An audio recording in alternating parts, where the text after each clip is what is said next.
안녕하세요. 별나입니다. 네, 일요일 오전인데요. 다들 호젓한 시간 보내고들 계시죠? 예, 제가 오늘은 한국 커뮤니티를 봐도 50대에 대한 글들이 특정해서 많이 올라와요. 50대라는 세대가 제가 50이 중반이 되어서 느끼는 건데, 제가 이제 교육을 좀 받은 세대고, 그다음 인터넷을 20대 후반, 뭐 30대부터 상용화가 되면서 인터넷으로 정보와 또 교류를 시작한 그런 세대들이라서 아마 좀 더 이렇게 인터넷에 특정이 되어서 이렇게 올라오는 것 같아요. 좀 신기했거든요. 이렇게 온라인이 퍼지는 게 사실은. 그런데 이제 그 50이라면 옛날부터 지천명이라고 해서 이렇게 하늘의 뜻을 아는 나이, 만물의 사물의 어떤 원리를 알게 되는 나이라고 했었어요. 그래서 저도 이제 제 나름대로 알아가고 있는 나이인데, 이 50대, 제가 느끼는 50대에 대해서 한 세 가지 정도로 얘기를 해보려고 해요. 먼저 건강, 네. 건강, 이제 갱년기와 더불어서 이렇게 여기저기 좀 불편해지는 그런 나이잖아요. 그리고 건강하게 살기로 다들 이렇게 역시 온라인을 통해서 운동도 하고 여러 가지 좋은 먹거리도 찾아가고 하는데요. 제가 제 주변에도 진짜 건강 신경 쓰고 모든 걸 이렇게 오르가닉으로 찾아 드시고, 그다음 운동도 거의 5일, 6일을 하시는 분들이 계세요. 근데 그분들 중에 이렇게 우리가 현대에서 꼭 이렇게 정복되어야 할 병 중에 하나인 암에 걸리시는 분들이 계셔요. 근데 지금 그래도 잘 극복하고 계시는데요. 근데 저희 할머니가 계셨는데 할머니가 1906년생이셨어요. 말띠셨는데, 할머니가 지금 한 20년 전쯤 돌아가셨는데 백수연을 주민센터에서 해주셨을 정도로 100살 넘어가셨어요. 근데 그 할머니의 삶을 보면 40대에 혼자가 되셨어요. 할아버지가를 교통사고로 그 시절에 잃으시고 6형제를 기르셨는데, 그중 둘은 이렇게 학도병으로 6.25 때 이렇게 징병이 되셔서 돌아가셨어요. 또 나머지 한 분도. 그러니까 아들 셋을 장가도 들이지 못하고 잃으신 그런 모진 고난과 인내의 삶을 겪으신 분이셨는데요. 이 할머니께서 100세를 넘어 사셨단 말이죠. 근데 이 할머니의 식습관을 보면 굉장히 이렇게 규칙적인 생활을 하셨어요. 항상 새벽에 일어나셨고 하루에 한 2끼 정도 드셨고, 점심은 그냥 간단하게 뭐 떡이나 뭐 이런 것들 좀 드시고, 그리고 담배를 하루에 3개 필고 피셨어요. 이렇게 마지막 1년 정도 아프셨는데 그 전까지도. 그리고 소주를 매주 한 반병 정도 드시다가 나중엔 좀 더 드셨어요.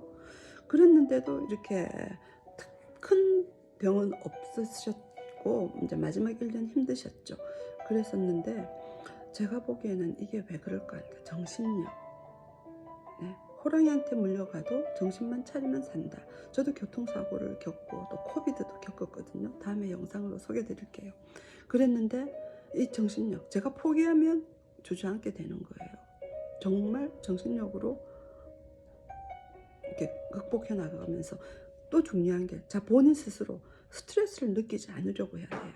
스트레스가 없을 수는 없어요. 특히 현대사회.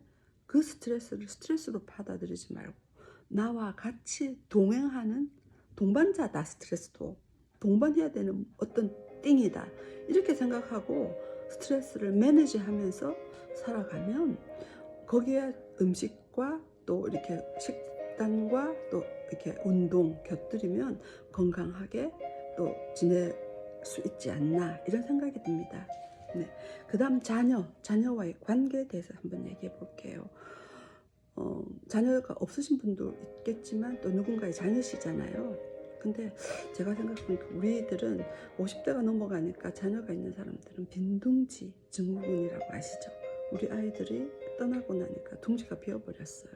그래서 허탈함과 허망함과 길을 잃은 그런 상황에 처해지는데요.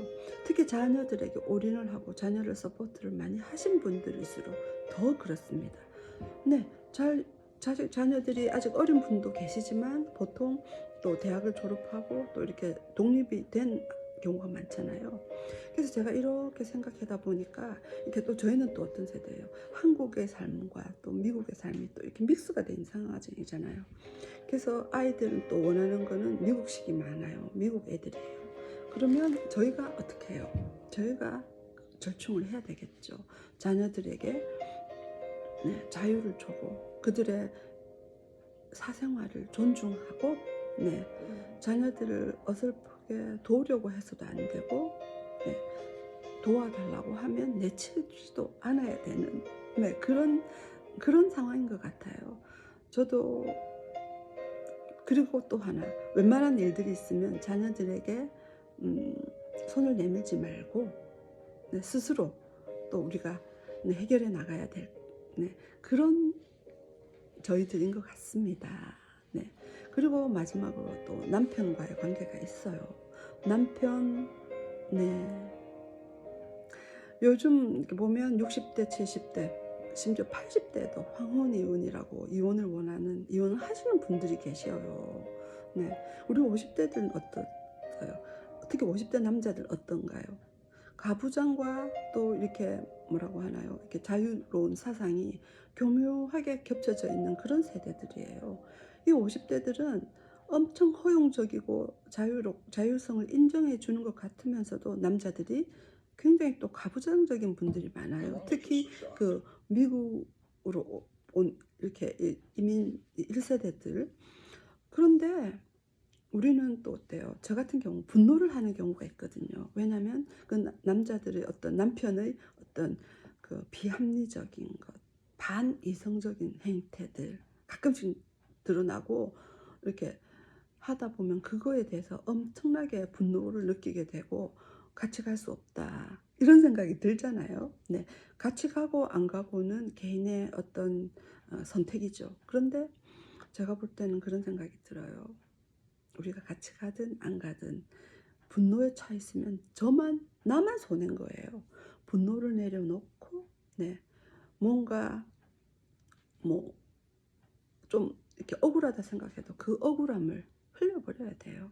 억울하게 하면 안 되고 닥친 일을 해결을 하면서 최대한 덜 억울하게끔 정리를 해가고 상황을 정리를 해가야 되는 거지. 억울하고 그 분노에 차서 그렇게 나의 인생과 나의 아무도 돌봐주지 않는 나의 건강을 이렇게 해쳐서는 안 될 것 같아요.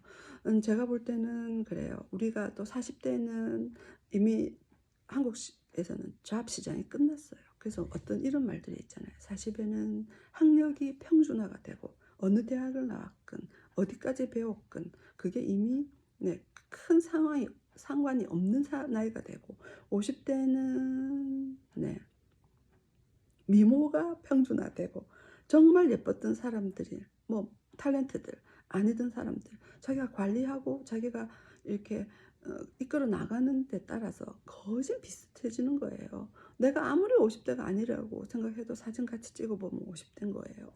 그런 거고 그러니까 50대에는 미모가 평준화되고 60이 되면 어떻게 되겠어요? 건강에 그렇게 자신할 수 있는 사람이 아무도 없어져요. 건강이 평준화되는 나이예요. 그걸 알고 저는 오늘 꼭 드리고 싶은 말씀은 이게 정신적인 거, 신체적인 거 다 스트레스를 이렇게 흘려버리고 분노와 억울함 이런 것들을 매니저하면서 최대한 그런 것들이 작게끔 그런 일들을 작게 충격을 받게끔 이렇게 노력은 하되 얽매이지는 말고 그렇게 이렇게 건강하게 살아갔으면 좋겠다. 그게 바로 50이 되는 지천명의 나이가 아닌가 이런 생각이 들었어요. 감사합니다.